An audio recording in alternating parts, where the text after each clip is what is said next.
The Haunting of Amityville House. On a chilly November evening in 1974, the Amityville house stood silhouetted against the darkening sky. Its iconic Dutch colonial windows seemed to stare out like vacant eyes, hiding secrets buried deep within its walls. Nestled on Ocean Avenue, the house seemed ordinary enough, yet the town whispered its name with a mixture of dread and fascination. The horror began with a tragedy, one that would leave an indelible stain on the house. Ronald DeFeo Jr. had murdered his entire family in their beds, claiming later that voices whispered in his ears, urging him to commit the unthinkable. By the time the Lutz family moved in, the house had been cleaned, repainted, and scrubbed of all visible reminders of the bloodshed. But some stains, they say, go deeper than paint. George and Kathy Lutz, along with their 3 children, were eager for a fresh start. The price of the house, surprisingly low for its size and location, seemed like a blessing.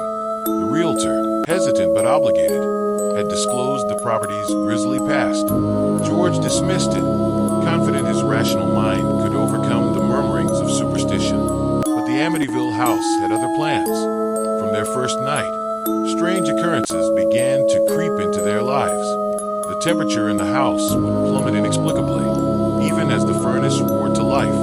George, a pragmatic man, initially chalked it up to faulty insulation, but the cold seemed alive, creeping under the skin, chilling the bones in ways no winter wind could. The mornings brought no solace. At exactly 3:15 a.m., the time of the DeFeo murders, George would wake abruptly, drenched in sweat. He'd wander the halls, feeling an unseen presence at his back. A faint sound of footsteps would echo from the attic, though every time he checked, the space was empty. Kathy, too, began experiencing vivid nightmares. She dreamed of the murders in chilling detail, often waking with tears streaming down her face. One morning, she found mysterious welts on her skin, as though unseen hands had scratched her in the night. The children spoke of imaginary friends, but their descriptions were far from comforting. 5-year-old Missy insisted that her friend, Jody, was a pig-like creature with glowing red eyes. She claimed Jody could change shape and often watched her from the window. When Kathy checked the window, she saw nothing but the barren backyard. The disturbances escalated. Doors slammed shut without cause. Cabinets opened on their own. The family dog, Harry, refused to enter certain rooms, growling and whimpering at invisible threats. A green, gelatinous substance began oozing from the walls, defying any logical explanation. George grew obsessed with the house.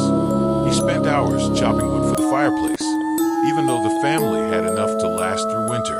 His once jovial demeanor turned sullen and irritable. Kathy watched helplessly as the man she loved seemed to slip further from her grasp.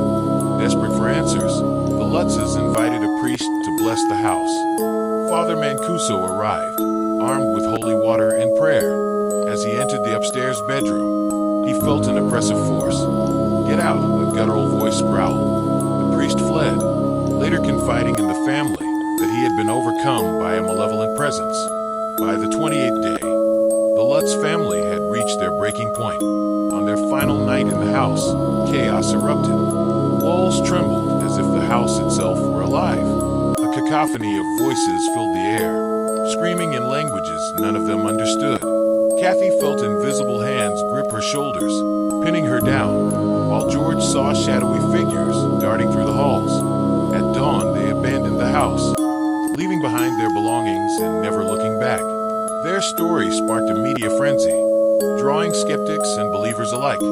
Paranormal investigators claimed the house was a gateway for evil, while others dismissed the events as an elaborate hoax. Yet for the Lutz family, the terror was all too real. The Amityville house still stands, its windows gazing out at passers-by. Over the years, new families have moved in, some reporting no disturbances at all. But for those who dare to visit, a sense of unease lingers, as though the house itself remembers. Even now,